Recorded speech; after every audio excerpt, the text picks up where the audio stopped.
Hai Smart People, bertemu lagi dengan saya di channel Guru Sekolahan Normal. Sebelum kita lanjut, tolong diklik dulu tulisan subscribe yang ada di bawah ini ya. Makasih.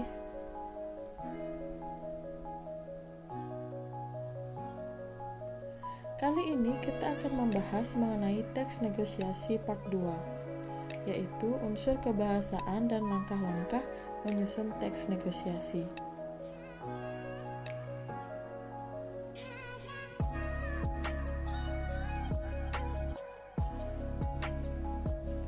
Kaidah kebahasaan negosiasi yang pertama adalah berisi pasangan tuturan. Apa itu tuturan? Tuturan adalah kalimat yang diujarkan oleh seseorang untuk menyampaikan maksud tertentu.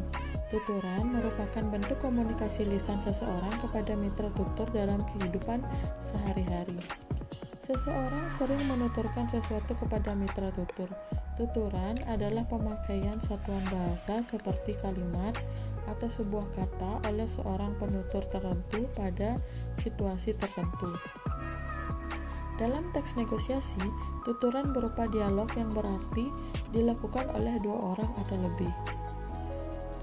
Contoh pasangan tuturan dalam teks negosiasi. Yang pertama, mengucapkan salam dan membalas salam. Yang kedua, bertanya dan menjawab atau tidak menjawab.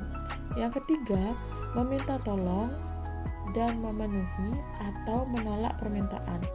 Yang keempat, menawarkan dan memenuhi atau menolak tawaran.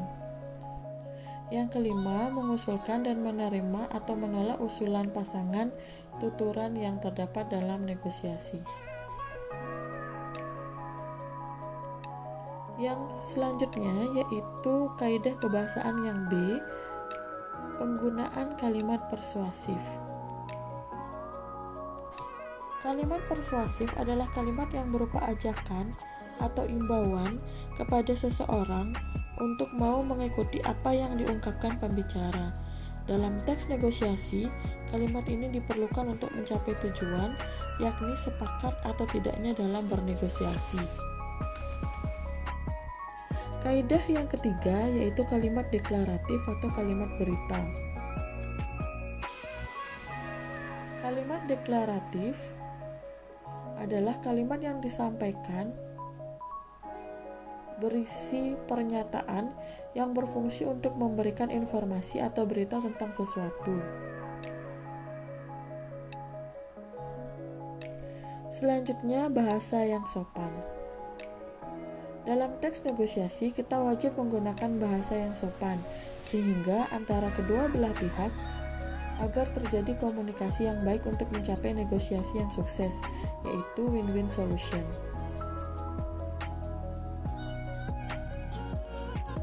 Yang kelima yaitu menggunakan kalimat efektif. Kalimat efektif adalah kalimat yang padat, singkat, jelas, lengkap, dan dapat menyampaikan informasi secara tepat. Jelas artinya mudah dipahami oleh pendengar atau pembaca. Tepat dapat disesuaikan dengan kaidah bahasa yang berlaku. Yang terakhir adalah menggunakan pronomina. Menggunakan pronomina atau kata ganti adalah jenis kata yang menggantikan nomina atau frasa nomina. Contohnya, saya, kami, Anda, saudara, dia, itu, ini, dan sebagainya.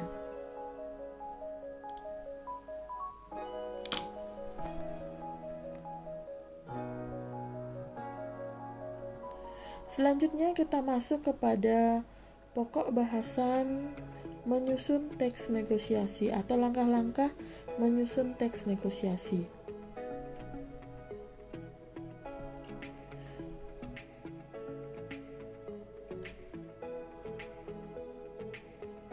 Agar Anda dapat membuat teks negosiasi dengan lebih mudah, maka salah satu metode yang digunakan adalah dengan pendekatan langkah-langkah menyusun teks negosiasi sebagai berikut.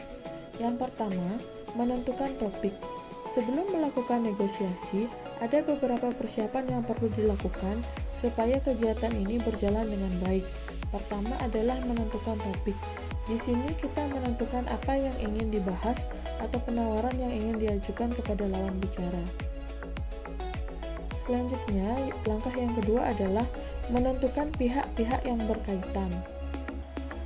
Pihak tersebut memiliki keterkaitan dengan tujuan negosiasi kita. Jadi kita tidak dapat memilih sembarang orang. Biasanya lawan bicara adalah pihak yang dapat memenuhi kebutuhan kita. Langkah ketiga yaitu menentukan solusi dalam penawaran. Kita harus memilih strategi yang efektif, karena kita sedang berusaha meminta sesuatu dari orang lain. Kita harus memikirkan cara supaya mereka bersedia melakukannya.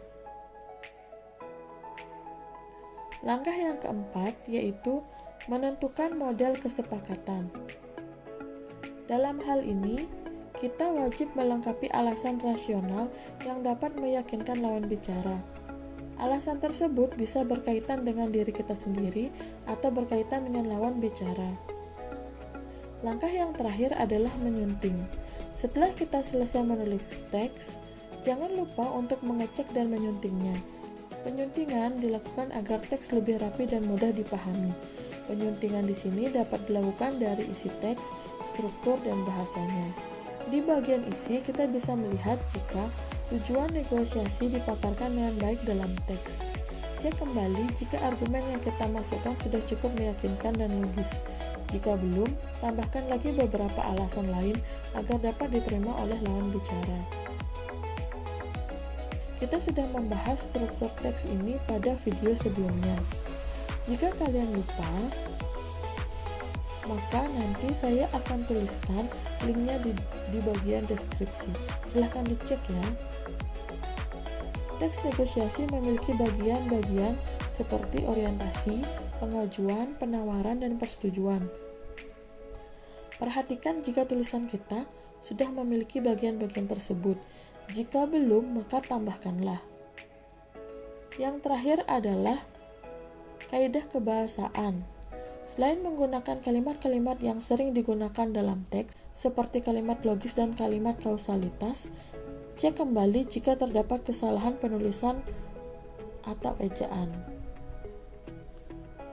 Oke Smart People, materi kita pada video ini telah selesai. Jangan lupa like, subscribe, dan share ya video ini sebanyak-banyaknya. Terima kasih sudah menonton video ini. Sampai jumpa. Terima kasih. Bye-bye.